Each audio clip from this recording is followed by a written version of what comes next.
My name's Emerson VR, and in this series we're exploring how a homemade headset in a teenager's garage grew into one of the biggest tech movements on Earth. Today's episode, called The Birth of Oculus, is going to explore that. Before Meta, before Quest, and before even the word metaverse filled headlines, there was just one kid with a dream, soldering iron, and a pile of broken screens. In the early 2010s, VR looked like a failed idea. The 90s promised virtual worlds, but the results were clunky. Helmets, nausea, and graphics that looked like Lego bricks. Companies like Sega, Nintendo, and Atari all tried and gave up on VR. But by 2010, most people thought VR was science fiction, but one person did not. Palmer Luckey, a 19-year-old hardware hobbyist from Long Beach, California. He wasn't a millionaire or an engineer from Google. He was just a normal kid, but he was obsessed with the idea that VR could work if somebody built it right.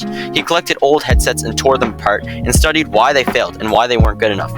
He started building his own VR headset literally in his bedroom on the floor. He'd post progress and pictures on forums like a small VR 3D community where maybe hundreds of VR geeks hung out. Palmer scavenged parts anywhere he could. He got old phone screens from eBay, cheap lenses from photography stores. He wired everything together with nothing but duct tape and 3D printed parts. His goal was to make a VR headset that gave true immersion, where when you put it on your head, you truly felt like you were in VR. It sounds simple now because there's VR headsets, but back in 2011, that was cutting edge technology.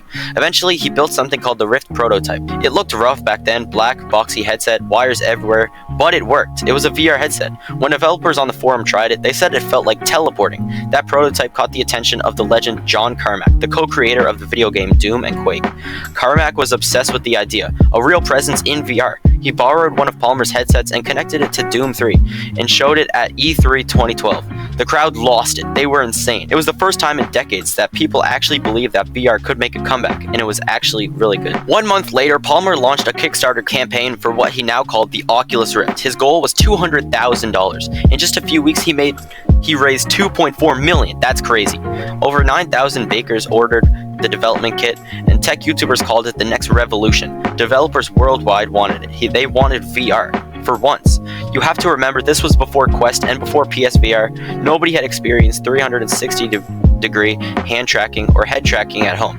People were literally crying in demo booths because it felt like the future, because VR was the future then. The first dev kit, the DK1, had a 720p screen and huge pixels. It wasn't very comfortable. It wasn't wireless, but it was magic. The very first real VR headset, the very first Oculus. For the first time, you could look around in a digital world naturally, and it'll feel like magic. I like those first pictures of testers pulling off the headset with the grin, saying, "We're finally here. VR works. This is the future." Then came 2014. Mark Zuckerberg announced that Facebook was buying Oculus for $2 billion. Facebook and Mark Zuckerberg were like one of the biggest companies. Facebook is still huge now. Overnight, Palmer Luckey went from garage inventor to Silicon Valley headline. The internet exploded. Some called him a sellout.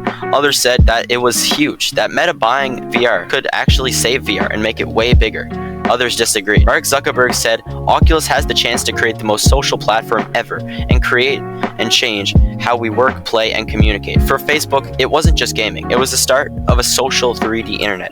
For gamers, it meant a real investment in hardware they really loved. Of course, there were worries, privacy, ads, corporate control, but regardless, the deal made one thing clear. Virtual reality was officially back, and it was mainstream now. After Facebook bought Oculus, Oculus grew very fast. They hired hundreds of engineers and released the DK2 and then the Oculus Rift CV1, their first consumer headset, the first headset that people could buy and use. Room scale tracking, hand controllers, and a full ecosystem of games.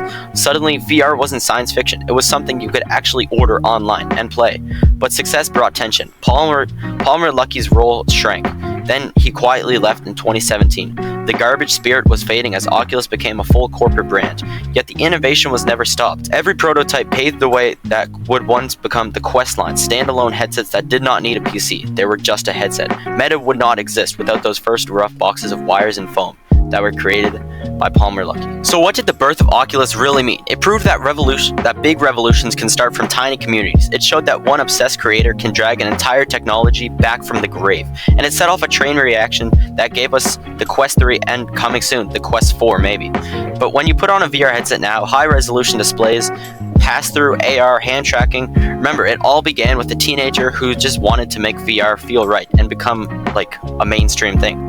Without Palmer Luckey's duct tape headset, there would be no Meta VR, no Horizon Worlds, no VR, maybe not even modern mixed reality. So that's one episode of the rise of Meta VR. Next episode is called the Rift Era, when Oculus met its first real rival, the HTC Vive. The race to dominate VR truly began. If you liked this story, follow the podcast and check out more of my YouTube channel on Emerson VR. But thanks for listening, and I'll see you inside the VR headset and hopefully on the next episode.